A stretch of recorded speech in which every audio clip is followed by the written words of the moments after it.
नाजरीन, अगर ये कहा जाए कि पिछला हफ्ता सियासी हलचल से भरपूर था तो कुछ गलत ना होगा।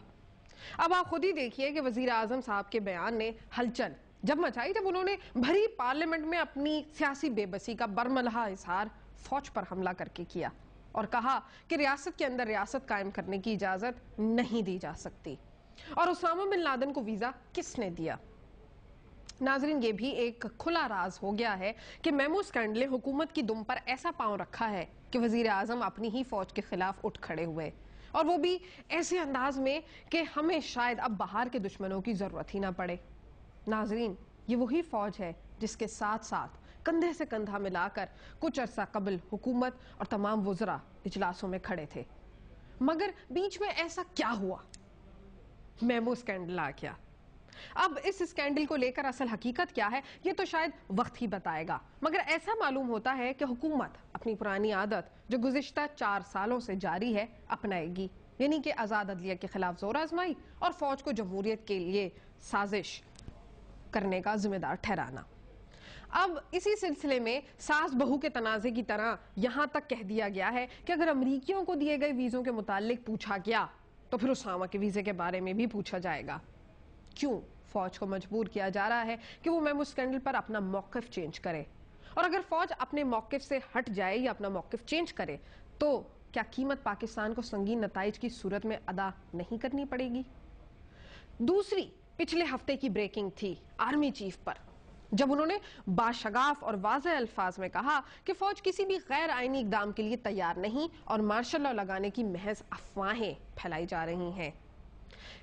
ये बात दुरुस्त है कि मुंतखब हुकूमत को हटाए जाने के लिए फौज को किसी गैर आईनी कदम उठाने का हक नहीं, मगर सवाल यहां पर यह है कि हुकूमत को क्या यह हक हासिल है कि अपने इख्तिदार को महज तूल देने के लिए अदलिया और फौज जैसे कौमी इदारों को तबाह करे?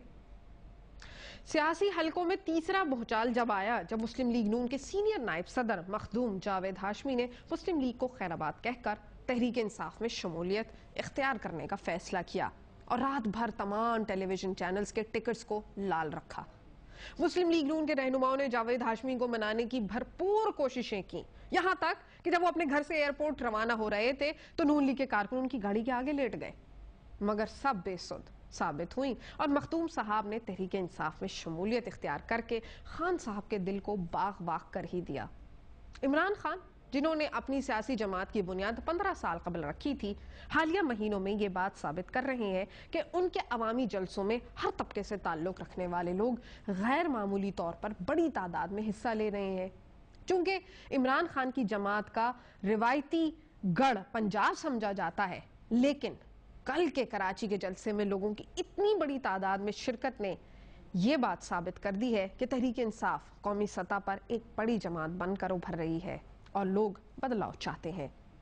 मगर क्या तहरीक इंसाफ का कौमी सतह पर इतनी तेजी से उभर कर सामने आना क्या आइंदा इंतखाबात में पीपल्स पार्टी समेत तमाम बड़ी जमातों के लिए एक बड़ा चैलेंज साबित हो सकता है? जावेद हाशमी की तहरीक इंसाफ में शमूलियत इस पार्टी के लिए अब तक की यकीनन सबसे बड़ी कामयाबी है और नून लीग के लिए एक सियासी सेटबैक।